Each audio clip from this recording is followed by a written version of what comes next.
Aegir, who was also called Gymir, had brewed ale for the Aesir when he got the great cauldron which has just been told about. To this feast came Odin and Frigg, his wife. Thor did not come, because he was away in the east. Sif was there, Thor's wife, Bragi and Idun, his wife.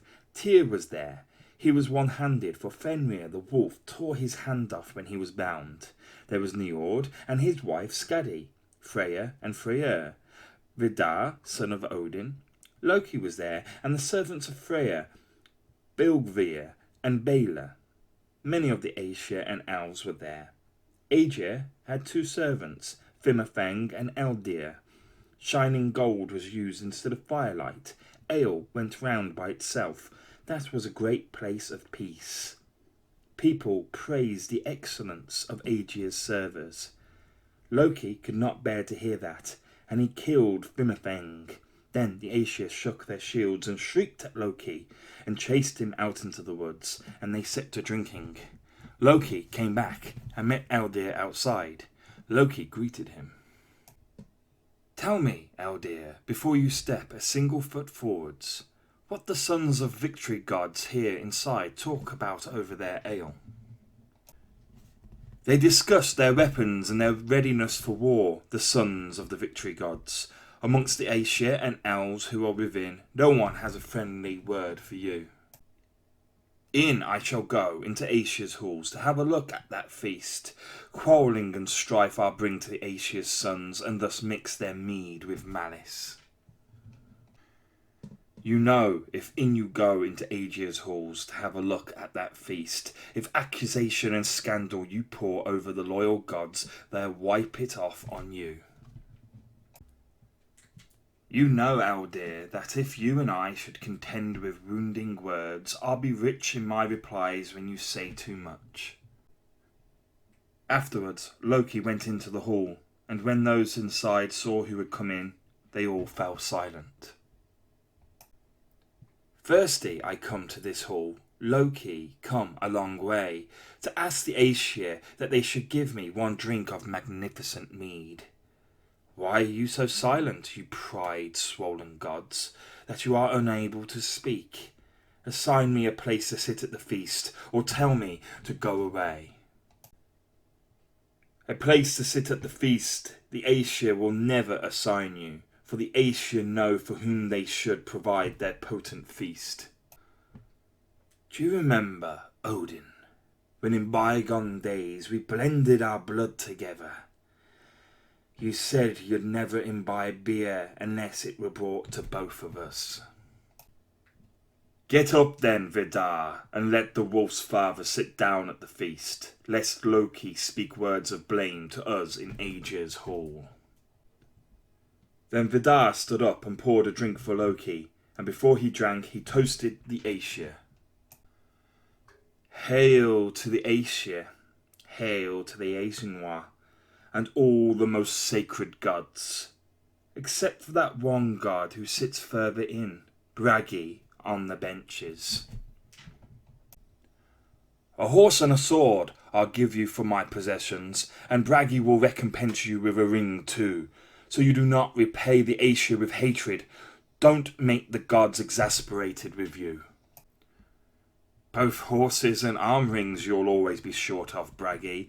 Of the Aesir and the elves who are in here, you're the wariest of war and the shyest of shooting.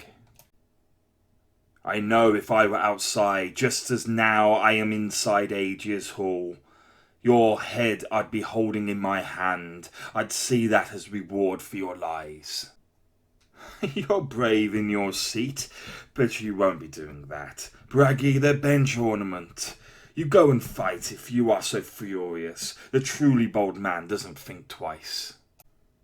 I beg you, Bragi, that kin ties will hold between the children and those who are adopted, so you shouldn't speak words of blame to Loki in Aegir's hall.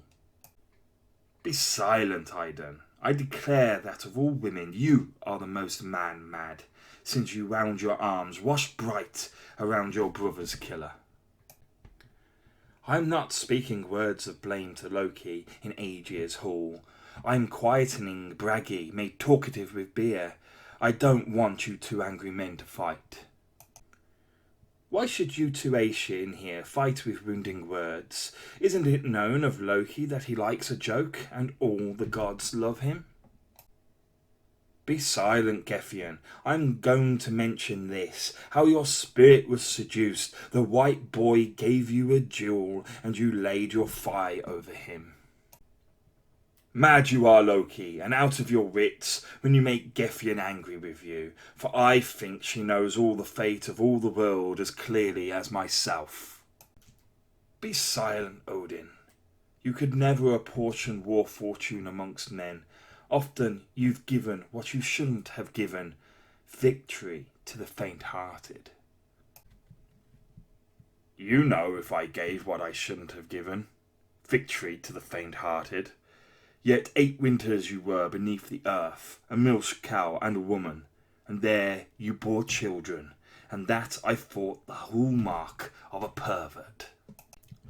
But you, they say, practice Seder on Samsi, and you beat on the drum as the Seeress do. In the likeness of a wizard you journeyed over mankind, and that I thought the hallmark of a pervert. The fates you met should never be told in front of people. What you two Aegir underwent in past times, the living should keep their distance from ancient matters. Be silent, Frigg. You're Fjorgin's daughter, and you've always been mad. Ve and Vili, Vidrir's wife, you took them both in your embrace. You know that if I had in here, in Aegir's hall, a boy like my son Baldur, you wouldn't get away from the Aegir's sons. They'd be furious fighting against you. Frigg, you want me to say more about my wicked deeds, for I brought it about that you will never again see Baldur ride to the halls. Mad you are, Loki, when you reckon up your ugly, hateful deeds. Frigg knows, I think, all fate, though she herself does not speak out. Be silent, Freya, I know all about you. You aren't free of faults. Of the Aesir and the elves who are in here, each one has been your lover. False is your tongue. I think that soon it will chant out disaster for you. The Aesir are furious with you, and the Asinoir.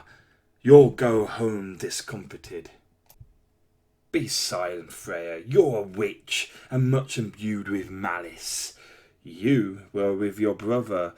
All the cheerful gods surprised you, and then, Freya, you farted.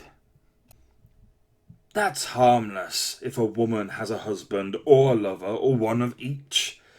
What's surprising is that a pervert god comes here and he has borne children.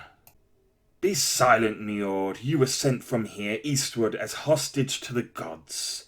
The daughters of Hymir used you as a piss pot and pissed in your mouth.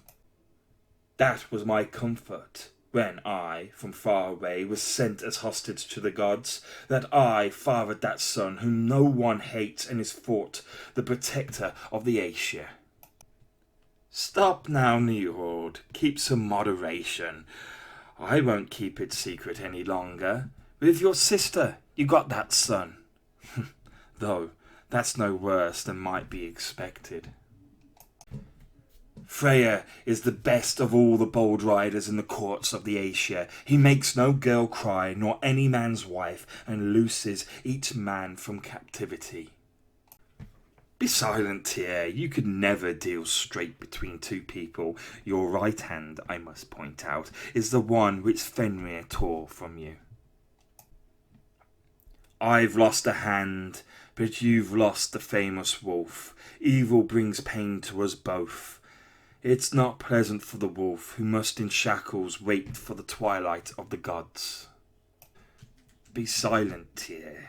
It happened that your wife had a son by me. Not an ell of cloth nor a penny have you ever had for this injury, you wretch.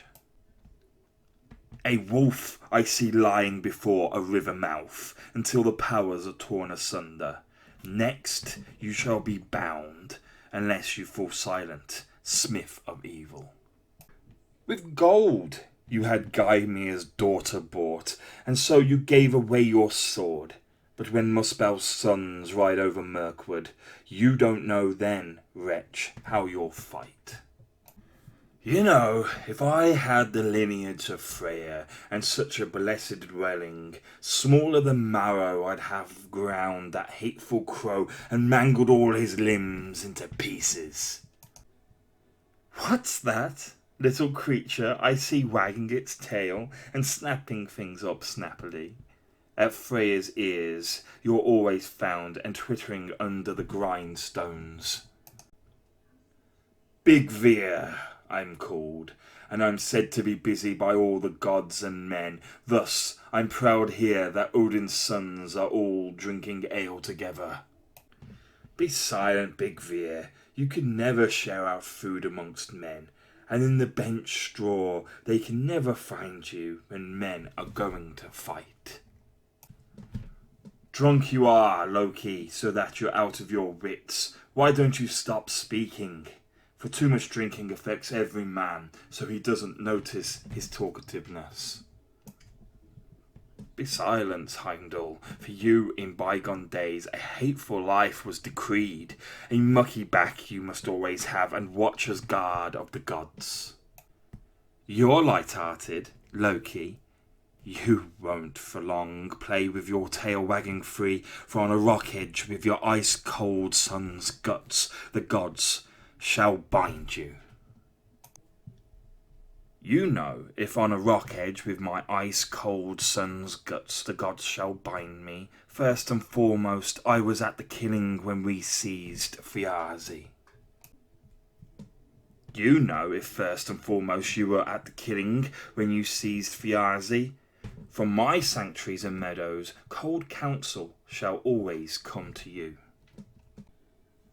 Gentler in speech you were to Laufey's son when you had me invited to your bed. We must mention such things when we reckon up our shameful deeds. Then Sif went forward and poured out mead for Loki into a crystal goblet and said, Welcome now, Loki, and take the crystal goblet full of ancient mead. You should rather admit of the Aegir's children that Sif alone is blameless. He took the horn and drank it down. You would be the only one, if you were so, were cautious and reluctant with a man. I know one, and I think I do know, a lover besides Thor, and that was the malevolent Loki. All the mountain range shakes. I think Thor must be on his way home. Here bring peace to the one who badmouths here all the gods and men. Be silent, Baylor. You're Big Veer's wife, and much imbued with malice. No worse disgrace came amongst the Aegir's children, you dung-splattered dairymaid. Then Thor arrived and said, Be silent, perverse creature. My mighty hammer Mjolnir shall deprive you of speech. Your shoulder rock I shall strike off your neck, and then your life will be gone. The son of Earth has now come in. Why are you raging so for? But you won't be daring when you must fight against the wolf, when he swallows Odin all up. Be silent, perverse creature. My mighty hammer Mjolnir shall deprive you of speech. I shall throw you up on the roads to the east. Afterwards no one will ever see you. Your eastern journeys you should never relate to people, since in the form of a glove you crouched cowering, you hero, and then you didn't seem like Thor. Be silent, perverse creature. My mighty hammer Mjolnir shall deprive you of speech. With my right hand I'll strike you with Hrungnir's killer, so that every one of your bones will break.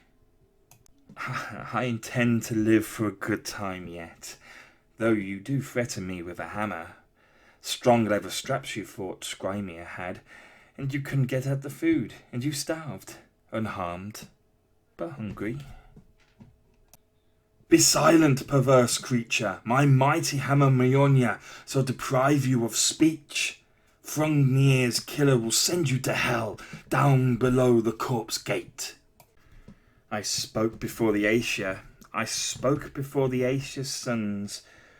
What my spirit urged me. But for you alone I shall go out, for I know that you do strike. Ale you brewed Aegir, but you'll never again prepare a feast. All your possessions that are here inside, may flame play over them, and your back be burnt.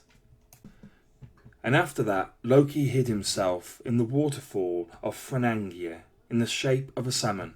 There the Aesir caught him. He was bound with the guts of his son Nari, but his son Narfi turned into a wolf. Skadi took a poisonous snake and fastened it over Loki's face. Poison dripped down from it. Sigyn, Loki's wife, sat there and held a basin under the poison. But when the basin was full, she carried the poison out, and meanwhile the poison fell on Loki. Then he writhed so violently at this, all the earth shook from it. Those are now called earthquakes.